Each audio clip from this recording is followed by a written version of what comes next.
오늘 함께 보실 말씀 사사기 16장 15절에서 22절까지의 말씀입니다. 사사기 16장 15절에서 22절까지의 말씀.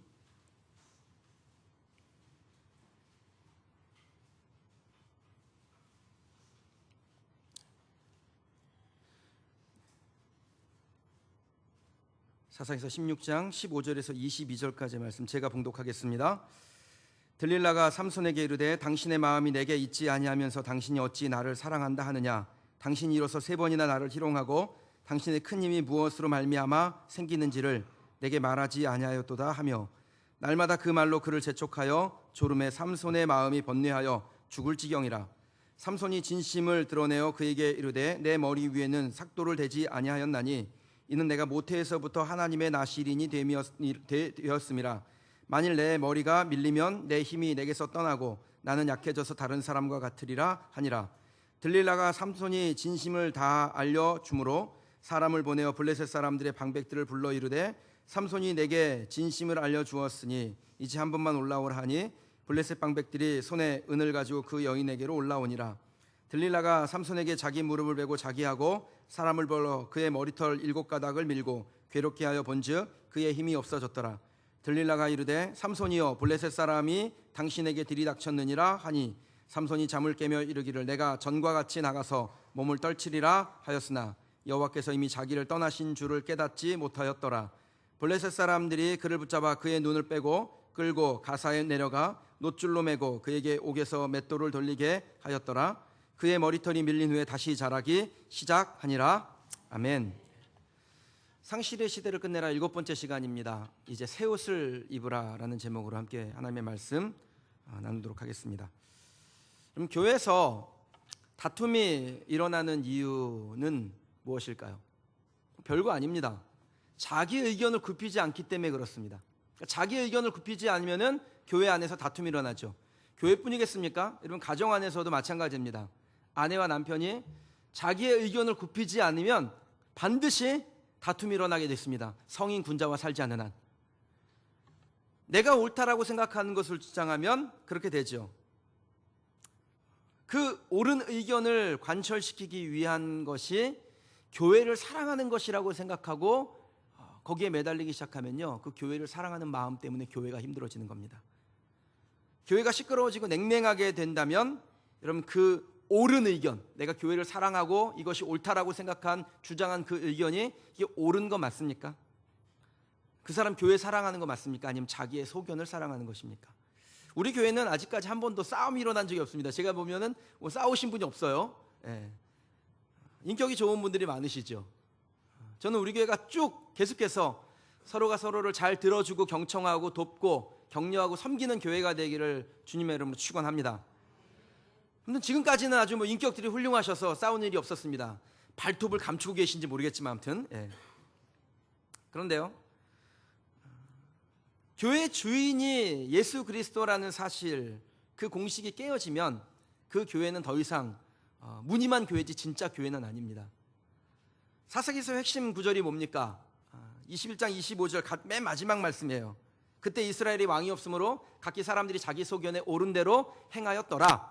이게 사사기 시대를 규정하는 한 문장입니다. 그때는 왕이 없기 때문에 각기 자기 소견에 어떤 대로요? 옳은 대로, 틀린 대로 아닙니다. 잘못된 대로가 아니에요. 옳은 대로, 내가 생각했을 땐 이게 가장 옳은 거야 라고 결정하고 생각하고 그대로 행했던 시대가 사사기 시대라는 겁니다. 틀린 대로, 나쁜 대로 생각한 게 아닙니다. 그들이 생각할 때 옳은 대로 행했습니다. 근데 그 옳은 대로 생각하고 행동한 결과가 어떻게 됐습니까? 이스라엘 백성들의 공동체가 파멸하게 되는 거예요. 힘들어지게 되는 것입니다. 불행이 찾아왔습니다. 그러려고 그런 건 아니지 않습니까? 잘해보려고 한 거죠. 옳은 대로 하면 잘 될 줄 알았습니다. 근데 결과는 최악의 상황을 맞이하게 된 겁니다. 여러분 성경이 우리에게 하시는 말씀을 잘 들으셔야 됩니다. 우리 생각에 옳은 대로 하면 결과는 어떻게 된다? 최악의 상황이 오는 거예요. 사람의 생각, 우리의 생각에 옳은 대로 하면 그렇게 되는 겁니다. 그럼 누구의 소견에 옳은 대로 행해야 됩니까? 저를 한번 따라 하시죠. 왕의 소견에 옳은 대로. 왕 대신 하나님의 소견에 옳은 대로 행하면 우리의 삶에 문제가 해결되고 평안이 찾아오고 하나님의 축복의 통로가 열리게 되는 것입니다. 제가 자주 여러분에게 여쭤보지 않습니까? 아마 매주 물어보는 것 같아요. 우리 여기 앞에 찬양팀 우리 소영자매가 낭낭한 목소리로 한번 대답해 보실래요? 교회 주인은 누굽니까? 예수님이죠. 낭낭한 목소리로 얘기했더니 개미 같은 목소리로 되겠어요. 그럼 교회 주인은 누굽니까? 예수님이죠. 여러분, 예수님이 우리 교회의 주인입니다. 내 인생의 주인입니다. 그렇게 인정하면 우리의 삶에 하나님의 평강이 임하는 것입니다. 내 소견에 옳은 대로가 아니라 왕의 소견에 옳은 대로 행할 때 아무 문제가 일어나지 않게 되는 겁니다. 제가 가끔 신방하다 보면은 조금 답답할 때가 있습니다. 나누는 대화 중에 계속해서 자기의 소견에 옳은 거를 얘기를 해요. 내 소견에 옳은 것을 사람들이 막 얘기합니다. 그럴 때 제 마음이 좀 답답해요. 이 생각 고치지 않으면 안 되는데 하나님께서 이 생각을 고쳐서 하나님이 왕이심을 인정하고 내 소견에 옳은 것이 아니라 하나님의 소견이 옳은 것이 무엇인지를 말해야 하나님의 역사가 이 사람에게 나타날 텐데 그런 안쓰러운 마음이 듭니다. 그럼 하나님이 얼마나 답답하시겠어요. 하나님의 소견이 있는데, 하나님의 생각이 있는데 자기의 소견에 옳은 대로 행동할 때 하나님이 얼마나 답답하시겠습니까? 물론 하나님의 옳은 소견대로 행하면 여러분의 답답하실 겁니다. 그런데 그 답답한 그것을 이겨내고 그것이 살 길이라고 믿고 하나님의 소견에 옳은 대로 행하면 여러분, 우리의 인생이 잘 되는 줄 믿으시길 주님의 이름으로 축원합니다. 우리가 잘 되고 못 되는 거에 우리의 손에 달려있지 않습니다. 내 인생이 잘 되고 못 되는 것은 내게 있는 것이 아니라 하나님에게 있어요. 보실래요? 역대상 29장 12절 말씀입니다. 부와 귀가 주께로 말미암고 또 주는 만물의 주제가 되사 손에 권세와 능력이 있사오니 모든 사람을 크게 하심과 강하게 하심이 누구 손에 있습니까? 주님의 손에 있는 거예요. 그러니까 내 인생이 잘 되고 못 되고 누구에게 달린 겁니까? 주님 손에 달린 겁니다. 그 주님 손에 달려있다는 것을 믿고 그 왕의 소견에 옳은 대로, 주님의 소견에 옳은 대로 행동하는 사람은 그 인생을 주님께서 붙잡고 가시기 때문에 넘어지지 않는 것이죠. 승리하는 겁니다. 이런 사람이 인생에서 승승장구합니다. 왜냐하면 하나님이 동행하시기 때문입니다. 하나님이 동행하는 사람은 누가 이길 수 있겠습니까? 내가 가진 것이 없고 배운 것이 없고 물려받은 것이 없어도 하나님이 동행하는 사람을 누가 이깁니까? 못 이기는 거죠. 근데 삼손은 그것을 몰랐습니다. 자기 능력이 뛰어나다 보니까 하나님을 의지합니까? 아니죠. 자기의 힘을 의지합니다. 자기 소견에 옳은 대로 행동합니다. 이렇게 하면 하나님이 좋아하실 거야. 뭘로 가도 서울만 가면 되는 거 아니야? 꽁 잡는 게 매지. 무엇을 하든 하나님께서 기뻐하시기만 하면 되는 거지. 어쨌든 블레셋만 내쫓으면 하나님의 목적은 이루는 거 아니야? 이게 삼손의 생각이었다는 겁니다. 그래서 실패하는 겁니다. 내 능력 믿고 내 방식대로 내가 옳은 대로 거기다가 하나님의 영광이라는 명분을 덧칠해가지고 내 소견에 옳은 대로 행하기 때문에 실패하는 것입니다. 그럼 자녀들 중에 고3 되면은 야, 교회 가지 마, 공부해야지. 너 공부 열심히 해서 좋은 대학 가서 그게 좋은 대학 가면 그게 하나님의 영광이야. 천만의 말씀이면 누가 그래요? 서울대 가면 하나님의 영광 돌린다고 누가 그래요? 말도 안 되는 소리입니다. 내 소견에 옳은 거죠. 서울대학교 가면 좋은 거예요. 우리 자녀가 공부 잘해서 좋은 학교 가면 좋지요. 그런데 하나님께서 원하시는 방식이 아닌 것을 택해서 서울대학교 가면 그건 하나님의 소견에 옳은 대로 행한 게 아니죠. 내 소견에 옳은 대로 행한 겁니다. 그럼 그건 하나님이 기뻐하신 게 아니라는 겁니다. 명분을 덧붙여서 내 소견에 옳은 대로 행하고 그리고 그것이 마치 하나님의 뜻을 이루어드린 것처럼 행동하는 것은 삼손처럼 사는 겁니다. 하나님께서 사사기의 그 주인공이라고 할 수 있는 이 삼손을 통해서 우리에게 하고자 하시는 말씀에 여러분 귀를 기울이시기 바랍니다. 삼손의 이야기는 사사기서의 약 20% 정도의 분량이 됩니다. 상당히 많죠. 그럼 이것이 무엇을 의미하겠습니까? 하나님께서 삼손을 통해서 우리에게 하시고자 하는 말씀이 많다라는 겁니다. 잘 들으셔야 됩니다. 왕이 없어 각기 자기 소견에 옳은 대로 행하던 시대에 살던 대표적인 사람이 삼손이고 그 삼손을 통해서 왕이 없는 시대, 자기 소견에 옳은 대로 행하는 이 시대를 살아가는 저와 여러분들이 어떻게 하나님을 내 왕으로 인정하고 살 것인지를 삼손을 통해서 발견하셔야 된다는 겁니다. 그 말씀에 귀를 기울이시고 하나님의 말씀을 내 말씀으로 만드는 저와 여러분 되시기를 주님의 이름으로 축원합니다. 삼손을 통해서 우리에게 주시고자 하는 하나님의 말씀이 도대체 뭘까요? 첫 번째는요, 능력의 근원은 오직 하나님 한 분이다라는 것입니다. 여러분, 우리의 능력의 근원이 누구에게 있습니까? 하나님에게 있는 것입니다. 20절 말씀을 보실까요? 들릴라가 이르되 삼손이여 블레셋 사람이 당신에게 들이닥쳤느니라 하니 삼손이 잠을 깨며 이르기를 내가 전과 같이 나가서 몸을 떨치리라 하였으나 여호와께서 이미 자기를 떠나신 줄을 깨닫지 못하였더라. 여호와께서 이미 자기를 떠나신 줄을 깨닫지 못하였더라. 그럼 삼손의 힘의 근원이 어디에 있습니까? 뭘 자르면 힘이 사라집니까? 머리카락을 자르면 힘의 근원이 사라집니까? 눈에 보이는 건 그렇습니다. 하지만 진짜 여호와 하나님과 연결된 고리가 끊어질 때 이 삼손의 힘이 사라지는 거예요. 진짜는요. 눈에 보이는 것은 머리카락 자르면 힘이 사라지는 것처럼 보입니다. 그러나 실제로 그 영적인 의미로 깊이 들어가면 그의 힘은 어디서 나오냐면 여호와와 연결된 고리에서 나오는 것입니다. 본문을 정확하게 말씀하고 있습니다. 여호와께서 이미 떠나셨다고. 여호와가 떠나면 힘을 잃게 된다라고 성경은 우리에게 말씀하고 있는 것입니다. 여러분, 삼손의 능력은 보통 사람들보다 훨씬 뛰어난 것은 사실이죠. 지략, 담력, 용기, 체력 뭐 하나 빠질 것이 없는 정말 대장부와 같은 사람이었습니다. 그 스스로도 남들과 다르다, 나는 특별하다라는 것을 알고 있는 사람이었습니다. 근데 모르는 게 한 가지 있어요. 그가 모르는 게 무엇이었냐면 자신의 위대한 능력, 그 힘의 근원이 누구에게서 나오는지를 몰랐습니다.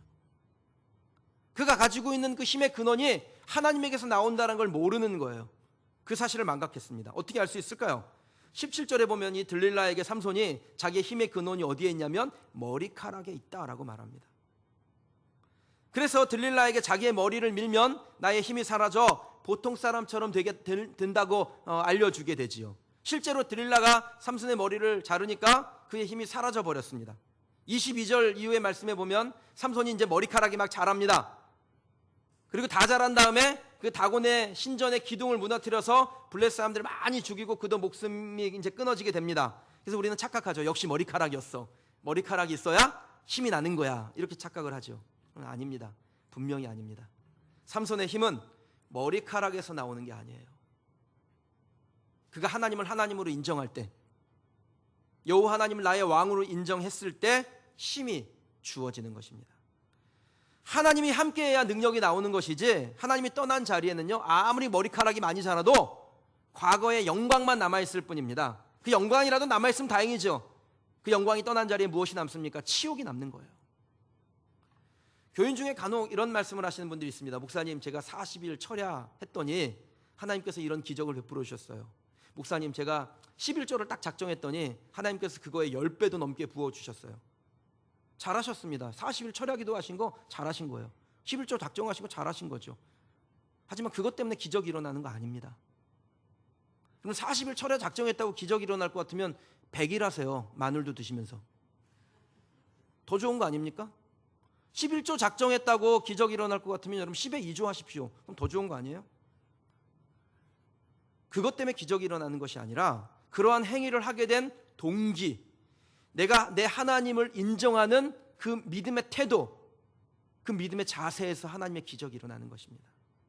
내 인생의 주인, 내 문제의 해결자로 인정하는 그 마음 때문에 하나님의 역사가 일어나는 거죠. 40일간 내 잠을 줄여가면서 하나님 앞에 기도할 때 하나님께서 그 문제를, 이 간절한 기도를 들으시고 문제를 해결하시리라는 그 믿음의 하나님의 기적과 역사가 나타나는 줄 믿으시길 주님의 이름으로 축원합니다. 내 수입의 10%를 줄였음에도 불구하고 하나님께서 나의 인생을 이끌어 가시리라, 나를 더 풍성하게 하시리라는 그 하나님을 믿고 작정하는 그 영적인 믿음의 자세를 하나님께서 기억하시는 거죠. 하나님은 우리에게 진실한 마음, 정직한 심령, 하나님을 내 인생의 주인으로 모시는 그 영적인 태도를 기뻐하십니다. 사울이요, 하나님을 자기의 왕으로 인정하지 않았을 때 사무엘이 그에게 이런 말씀을 합니다. 사무엘상 15장 22절에서 23절 말씀입니다. 사무엘이 이르되 여호와께서 번제와 다른 제사를 그의 목소리를 청종하는 것 같이 청종하는 것을 좋아하심 같이 좋아하시겠나이까? 순종이 제사보다 낫고 듣는 것이 숫 양의 기름보다 나으니 이는 거역하는 것은 점치는 죄와 같고 완고한 것은 사신 우상에게 절하는 죄와 같음이라. 왕이 여호와의 말씀을 버렸으므로 여호와께서도 왕을 버려 왕이 되지 못하게 하셨나이다. 여러분, 아무리 많은 양의 기름을 드려도, 아무리 많은 제사를 드려도 하나님을 왕으로 인정하지 못하면 그것을 보고 불충이라고 합니다. 거역이라 그러고 완고한 것이라고 합니다. 그건 무당에게 가서 점치는 것과 같은 죄고 우상에게 절하는 것과 진배 없다라고 성경은 말씀합니다. 그럼 어떻게 됩니까? 하나님께서 그런 사람은 쓰시지 않죠. 버립니다. 여기까지 들으시고 나는 그동안 거역을 너무 많이 했는데 어쩌지? 이렇게 생각하십니까? 하나님께서는 항상 우리에게 살 길을 열어주시죠. 이사야서 1장 18절 말씀해 보니까요, 여호와께서 말씀하시되 오라 우리가 서로 변론하자. 너희 죄가 주홍 같을지라도 눈같이 희어질 것이요 진홍같이 붉을지라도 양털같이 희게 되리라. 여러분, 우리가 아무리 과거에 하나님을 거역했어도 하나님 잘못했습니다, 하나님 앞에 돌아옵니다. 그러면 하나님께서 우리의 모든 죄를 사하시고 하나님의 능력을 우리에게 새롭게 하실 줄 믿으시기를 주님의 이름으로 축원합니다. 어떤 상황에서 하나님께 부르짖으면 하나님의 영이 다시 우리에게 임재하는 것입니다. 역사의 능력이 나타나는 겁니다. 자신의 힘이 머리털에서 나오는 것이 아니라, 내가 가진 스펙에서 나오는 것이 아니라, 내가 가진 재물에서 나오는 것이 아니라, 내가 그동안 쌓아놓았던 모든 것들에게서 하나님의 능력이 나오는 것이 아니라 의지하는 하나님에게서 나온다라는 것을 믿음으로 고백하면 하나님은 우리의 모든 실패한 과거의 자리에서 돌이키셔서 하나님의 영광과 기적을 보게 하실 줄 믿습니다. 내 영에 임재하신 하나님이라는 사실을 깨닫고 삼손은 하나님 앞에 간절히 마음을 다하여 부르짖으며 기도합니다. 28절 말씀을 한번 보실까요? 삼손이 여호와께 부르짖어 이르되 주 여호와여 구하옵나니 나를 생각하옵소서. 하나님이여 구하옵나니 이번만 나를 강하게 하사 나의 두 눈을 뺀 블레셋 사람에게 원수를 단번에 갚게 하옵소서. 사사기 4장에 걸쳐서 나오는 삼손의 이야기 중에서 삼손이 정말 진실하게 하나님을 찾았던 유일한 곳입니다. 전에는 자신의 힘을 의지하고 재능 믿고 자기의 소견에 옳은 대로 행했습니다. 그래서 얻은 결과가 뭡니까? 인생의 바닥에 떨어지는 거죠. 인생의 바닥에 떨어져서 실패한 그 자리에서 하나님 앞에 부르짖으니까 어떻게 됩니까? 하나님께서 그 바닥에서 부르짖는, 실패한 자리에서 부르짖는 삼손에게 새로운 능력, 다시 한번 하나님의 거룩한 사사로 일할 수 있는 기회를 그에게 제공해 주셨던 것입니다. 22절에 삼손의 머리털이 자라기 시작한다라고 표현되어 있죠. 단지 일반적으로 신체적인 변화가 일어났다는 것을 의미하는 것이 아닙니다. 하나님이 그를 회복시켰다는 것을 상징하는 겁니다. 여러분, 저는 하나님께서 여러분도 회복시키시리라 믿습니다. 무엇이건 간에요, 여러분의 건강이든 경제적인 문제든 믿음이든 관계의 문제든 무엇이든 간에 우리가 하나님 앞에 간절하게 부르짖고 하나님의 은혜를 구하면 하나님께서 우리를 회복시켜 주실 줄 믿습니다. 우리의 떠난 능력들을 다시 한번 돌이키시고 하나님의 영광의 도구로 우리를 사용하실 줄 믿으시기를 주님의 이름으로 축원합니다. 부르짖으십시오. 하나님 앞에 기도하는 겁니다. 사랑하는 성도 여러분, 여러분들 자주 질문하셔야 됩니다. 스스로에게요. 나의 왕은 누군가? 지금 내가 왕으로 모시고 있는 것은 무엇인가? 하나님인가 아닌가? 이거 질문하셔야 됩니다. 하나님이라면요, 여러분 그 하나님 앞에 더 충성하는 신하가 되십시오. 아니라면 속히 하나님께로 돌아오셔야 합니다. 우리에게 주신 능력이 우리를 망치기 전에 하나님께로 돌아오셔야 돼요. 저는 돈이, 지식이, 잔재주가, 말솜씨가, 여러 능력들이 그 사람을 얼마나 망치는지를 정말 많이 봐왔습니다. 하나님이 왕이 아닌 사람들의 말로가 얼마나 비참한지도 봤습니다. 전 여러분들이 하나님을 왕으로 모시길 바랍니다. 그래서 하나님께서 일하심을, 하나님의 역사를 경험하는 하나님의 백성들이 되기를 축복합니다. 자녀들에게도 그렇게 가르치셔야죠. 너의 왕이 누구냐? 가르치셔야 됩니다. 계속해서 묻고 대답하고 묻고 대답하여 하나님에 대한 믿음을 향상시켜야 해요. 그들에게도, 우리 자녀에게도 하나님이 왕이라는 사실을 깨닫게 해줘야 합니다. 독일의 심리학자인 헤르만 에빙하우스라는 사람이요, 인간의 기억은 지속적 학습이 되지 않으면 1개월 안에 80%를 망각하게 된다라고 말합니다. 하나님께서 이스라엘 백성들에게 들으라 이스라엘로 시작하는 쉐마를 계속해서 가르치고 깨닫게 하고 외우게 한 이유가 거기에 있습니다. 사람은 어쩔 수 없이 망각하는 거예요. 잊어버립니다. 그래서 끊임없이 하나님을 기억하는 과정이 있어야 되는 것입니다. 하나님을 잊은 백성의 결말이 얼마나 비참한지를 보여주는 사람이 삼손이죠. 그리고 그 하나님을 기억하고 다시 하나님께 돌아오면 하나님께서 어떻게 회복하는지를 보여주는 것도 역시 삼손입니다. 저는 여러분에게 다시 한번 질문합니다. 여러분의 왕은 누굽니까? 예수님이시길 주님의 이름으로 축원합니다.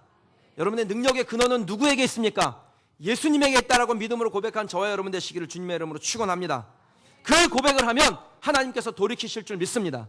그 고백을 하면 여러분이 가지고 있는 능력과 재능과 여러분의 자산이 더욱더 하나님의 영광의 도구가 될 줄 믿습니다. 그렇게 되길 주님의 이름으로 축원합니다. 삼손의 삶을 통해서 우리에게 주시고자 하는 하나님의 메시지는 무엇일까요? 두 번째는요, 능력을 낭비하여 하나님을 슬프게 하지 말라는 것입니다. 여러분, 우리가 능력을 낭비하면, 각각 받은 능력이 있으시죠? 그 능력을 낭비하면 하나님이 슬퍼하십니다. 15절에서 16절 말씀을 한번 보시죠. 들릴라가 삼손에게 이르되 당신의 마음이 내게 있지 아니하면서 당신이 어찌 나를 사랑한다 하느냐. 당신이 이로써 세 번이나 나를 희롱하고 당신의 큰 힘이 무엇으로 말미암아 생기는지를 내게 말하지 아니하였도다 하며 날마다 그 말로 그를 재촉하여 조름에 삼손의 마음이 번뇌하여 죽을 지경이라. 여러분, 삼손의 인생을 한마디로 딱 표현하면요, 낭비입니다. 낭비. 정말 엄청난 능력을 가지고 있지만 그는 낭비하며 살았습니다. 하나님이 주신 능력을 낭비하며 산 겁니다. 하나님께서 그에게 이런 능력을 주셨을 때, 그래, 한 여자 기쁘게 하는 일에 자기의 인생 전부를 바치라고 그렇게 주셨을까요? 제가 여성을 비하하는 게 아닙니다. 이렇게 존경하고 사랑하고 섬겨야 됩니다. 그러나 하나님께서 우리에게 생명 주셨을 때 이 땅에서 그 한 여자 행복하게 하라고 우리의 인생 전부를 거기에 쏟아부으라고 우리에게 생명 주셨겠냐라는 거예요. 여러분이 경영하는 기업 그거 하나 살려보자고 하나님께서 우리에게 그 고귀한 생명을 주셨겠습니까? 삼손은 하나님께서 주신 목적, 그 거룩한 목적대로 자기의 인생을 써본 적이 없는 사람이었습니다. 하나님이 삼손에게 큰 능력을 주셨을 때 무엇을 기대하셨겠어요? 그럼 기대하신 게 있을 거 아닙니까? 그냥 주진 않으셨을 거 아니에요. 하나님의 기대가 있어요. 그게 무엇이냐면 13장 5절에 나옵니다. 보라, 내가 임신하여 아들을 낳으리니 그의 머리에 삭도를 내지 말라. 이 아이는 태에서 나옴으로부터 하나님께 바쳐진 나실인이 됨이라. 그가 블레셋 사람의 손에서 이스라엘을 구원하기 시작하리라 하시니, 그러면 삼손이 태어나기 전부터 나실인이 될 것이라는 하나님의 말씀이 기록되어 있습니다. 생각해 보세요. 여러분, 삼손이 블레셋을 무찌르고 이스라엘을 구원하는 그 계획이 삼손의 부모의 소원이 아니었습니다. 삼손이 원한 것도 아니었어요. 삼손의 나실인 됨은 전적으로 하나님의 계획이었습니다. 하나님이 행하신 일이에요. 블레셋 사람의 손에서 이스라엘을 구원하기 위하여 하나님의 그 위대한 계획의 중요한 도구로 하나님께서 삼손이라는 사람을 태어나기 전부터 선택하신 겁니다. 그러면 하나님처럼 치밀한 계획을 세우는 분이 있습니까? 하나님의 계획은 위대하고 가장 완전하시죠. 멋있게 가장 확실하게 계획을 세우시는 분이십니다. 근데 그 위대한 계획의 도구로 삼손이 지금 선택이 된 거예요. 그러므로 삼손에게는 하나님의 그 계획을 완성시킬 사명이 있는 것입니다. 설마 하나님이 삼손을 부르실 때 아무 기대감도 없이 부르셨겠습니까? 삼손이 이스라엘의 사사가 되어 그들을 블레셋에게로부터 구원하는 것은 하나님이 삼손이 태어날 때부터 세우신 계획이었습니다. 맞죠? 하나님이 삼손이 태어날 때부터 세우신 계획이에요. 13장 25절에 보면 그 아이가 자라매 여호와께서 복을 주시고 여호와의 영이 그를 움직였다라고 말씀합니다. 이것이 무엇을 의미합니까? 하나님이 적어도 태어나면서부터 사사가 되어 성인이 되어 활동할 때까지 20년 동안, 무려 20년 동안 이 삼손에게 하나님의 기대와 하나님의 그 계획이 이루어지는 것을 상상하면서 기다리셨다라는 것을 의미하죠. 하나님의 계획이 그렇게 오랫동안 무르익어 가고 있었습니다. 적어도 20년 이상 삼손을 통해서 이스라엘 백성들이 블레셋으로부터 구원받는 장면을 하나님께서 상상하시는 거예요. 그날을 기대하시는 겁니다. 근데 그 하나님의 기대가 무너졌을 때 여러분, 하나님께서 얼마나 실망하셨겠습니까? 삼손이 하나님의 계획을 완성시키기 위하여 사용해야 될 능력을 자기의 정욕을 채우는 데 사용했을 때 하나님이 얼마나 슬퍼하셨겠습니까? 하루 이틀을 세운 계획이 아니지 않습니까? 무려 20년 동안 세운 계획이에요. 그런데 그 계획을 삼손이 자기의 정욕 때문에 무산시켰을 때 하나님이 얼마나 슬퍼하셨겠습니까? 사랑하는 성도 여러분, 하나님께서 여러분에게 주신 시간과 재능과 물질과 무엇이든지 하나님 주신 것을 낭비하지 마십시오. 아끼셔야 됩니다. 그 귀한 시간을 아무 의미 없이 낭비하는 것은 그건 죄악입니다. 하나님 우리를 향하여 가지고 있는 기대를 무너뜨린 죄악입니다. 그리스의 극작가인 소포클레스라는 사람이요, 오늘은 어제 죽은 이들이 그토록 바라던 내일이다 라고 했습니다. 그럼 오늘 우리가 살아가는 것은 어제 죽은 사람들이 하루만 더 살았으면 간절히 소원했던 그 내일이 오늘 우리가 살아가고 있는 시간이라는 겁니다. 하나님이 우리에게 주신 시간은요, 하루만 더 살았으면 하는 간절한 마음을 가지고 있던 사람들이 살지 못했던 그 귀중한 시간이라는 겁니다. 그래서 값지게 쓰여야 합니다. 하나님이 주신 시간과 재물과 물질과 능력은 그럼 개인의 웰빙을 위해서 쓰는 게 아닙니다. 나 잘 먹고 잘 살자고 쓰는 것은 삼손처럼 사는 겁니다. 하나님 우리에게 원하시고 기대하시는 것이 아닙니다. 그거 잘 먹고 잘 살자고 편안한 노후를 보내자고 하나님께서 우리에게 그 능력 주셨겠습니까? 하나님 우리에게 원하시는 것이 있죠. 거기에 집중하셔야 됩니다. 제가 그 기운이 좀 빠질 때마다 종종 보는 영상이 있습니다. 그 영상 중에 존 파이퍼 목사님이 1988년에 했던 설교가 있어요. 그 설교의 한 대목을 여러분과 함께 보려고 합니다. 한번 같이 보시죠.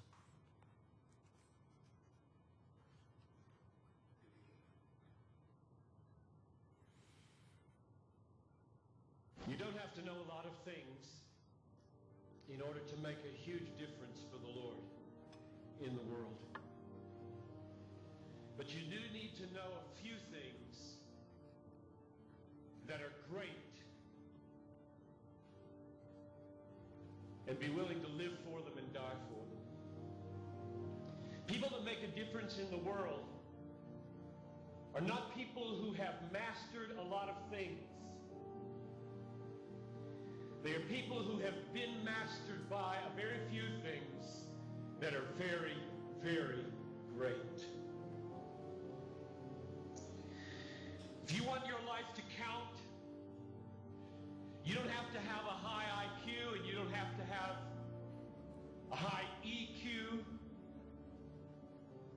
You don't have to be smart. You don't have to have good looks. You don't have to be from a good family or from a good school. You just have to know a few basic, simple, glorious, majestic, obvious, unchanging, eternal things and be gripped by them and be willing to lay down your life for them, which is why anybody in this crowd can make a worldwide difference, because it isn't you, it's what you're gripped with. But one of the really sad things about this moment right now is that there are hundreds of you in this crowd who do not want your life to make a difference. All you want is to be liked.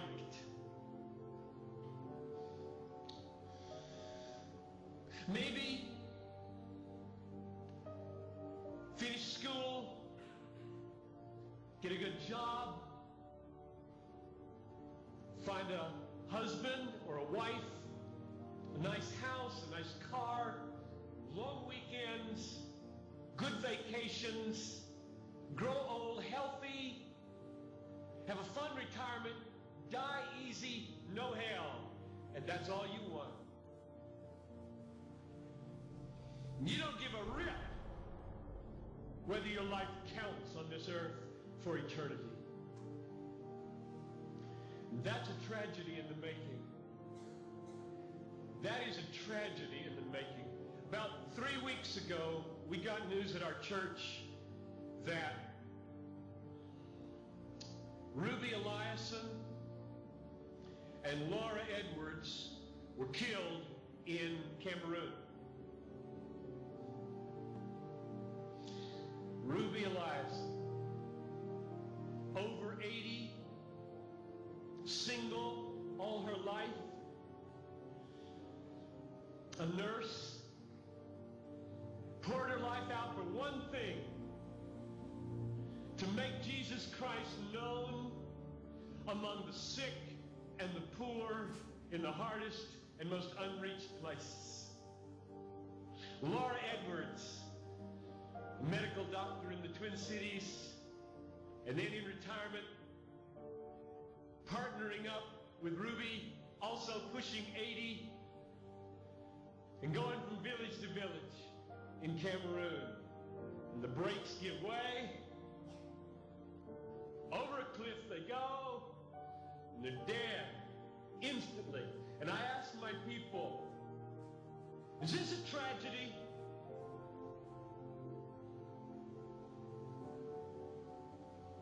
Two women in their 80s, almost. A whole life devoted to one idea, Jesus Christ magnified among the poor and the sick, in the hardest places. And 20 years after most of their American counterparts had begun to throw their lives away on trivialities in Florida and New Mexico, fly into eternity with a death in a moment. Is this a tragedy, I asked? It is not a tragedy. I'll read you what a tragedy is. I've got a little article here from Reader's Digest. You don't read Reader's Digest, I know that. But there is a generation who does. This is a tragedy. Title of the article, Start Now, Retire Early. February 1998. Bob and Penny took early retirement from their jobs in the Northeast 5 years ago when he was 59 and she was 51. Now they live in Punta Gorda, Florida, where they cruise on their 30-foot trawler, play softball, and collect shells. That's a tragedy. That's a tragedy, and there are people in this country that are spending billions of dollars to get you to buy it. And I get 40 minutes to plead with you, don't buy it. With all my heart, I plead with you, don't buy that dream. The American dream. A nice house, a nice car, a nice job, a nice family, a nice retirement, collecting shells. As the last chapter, before you stand before the creator of the universe to give an account with what you did. Here it is, Lord, my shell collection. Look, Lord, my shell collection. And I've got a good swing. And look at my boat. God,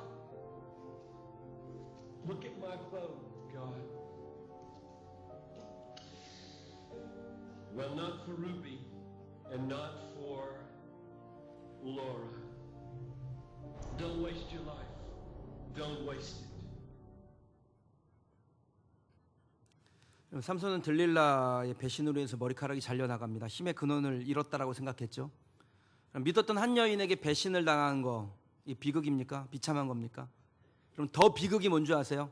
더 비극은 자신에게서 하나님의 능력이 떠났음에도 그걸 알지 못하는 것입니다.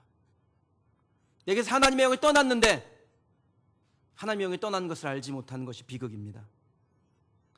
삼손은 블레셋 사람들이 내게 닥쳤느니라 라는 말을 듣고 이렇게 말하죠. 내가 전과 같이 나가서 내 힘을 떨치리라. 이는 허세가 아니었습니다. 허세란 건 뭐냐면 내가 능력이 없는데도 불구하고 있는 것처럼 하는 것을 허세라고 합니다. 근데 삼손은 허세가 아니에요. 자기의 힘의 능력이 있는 줄 알았습니다. 다 떠나버렸는데 아무것도 없는데 있는 줄 알았습니다. 그게 비극이죠. 그럼 지금 우리 교회는 어떤 방향으로 가고 있습니까? 교회에 주신 사명은 망각하고 생존의 목숨을 걸고 있는 그러한 교회로 가고 있지는 않습니까? 저와 여러분은 지금 뭘 위해서 인생을 준비하고 있습니까? 하나님께서 기대하며 허락해 주신 능력이 그냥 우리의 삶을 더 안정감 있게 만들고 행복하게 만드는 일에 더 많이 사용되어지고 있습니까? 저는 주님 앞에 섰을 때 주님 보세요. 제가 이렇게 교회를 크게 지었다고요. 이거 말하고 싶지 않습니다. 주님 보세요. 우리 교회를 거쳐간 사람들이 몇만 명이라고요. 이거 안 하고 싶습니다. 주님 보세요. 전국에 나를 모르는 사람이 없었다고요. 이것처럼 비극이 어디 있겠습니까? 여러분의 인생에 진짜 원하는 게 뭡니까? 그린시티에다가 50평짜리 아파트 하나 분양받는 겁니까? 주님 보세요, 내가 지구에다가 50평짜리 아파트 하나 남겨놓고 왔어요. 이게 우리 주님 앞에 우리가 할 수 있는 전부이면 그게 비극이죠. 그걸 인생의 낭비라고 합니다. 지식, 재물, 리더십, 체력 그 무엇이든 삼손처럼 나 자신만을 위해서 사용하면 그것을 낭비라고 합니다. 이것처럼 하나님을 슬프게 하는 게 어디 있겠습니까? 저와 여러분들이 하나님을 슬프게 하는 사람이 되지 않기를 원합니다. 하나님이 정말 우리에게 원하시는 것, 그것을 위해서 내 인생을 드릴 수 있는 그런 하나님의 사람이 되길 주님의 이름으로 축원합니다. 그리고 그러한 사람을 통해서 하나님은 이스라엘을 구원하기 위하여 사사를 세우셨던 것처럼, 위대한 계획을 20년째 세워가시면서 그날을 고대하셨던 것처럼, 그런 사람을 통해서 이 나라를 구하고 이 세계를 구원하고 이 열방을 주님께로 돌이키는 위대한 일들을 행하실 줄 믿습니다. 여러분, 그 일 앞에 헌신하는 분들이 되시길 축복합니다. 그 놀라우신 하나님의 계획 앞에 주님, 제가 여기 있사오니 나를 써주소서, 믿음의 고백을 하며 하나님 앞에 나아가는 저와 여러분 되시기를 주님의 이름으로 축원합니다. 같이 한번 기도하십시다.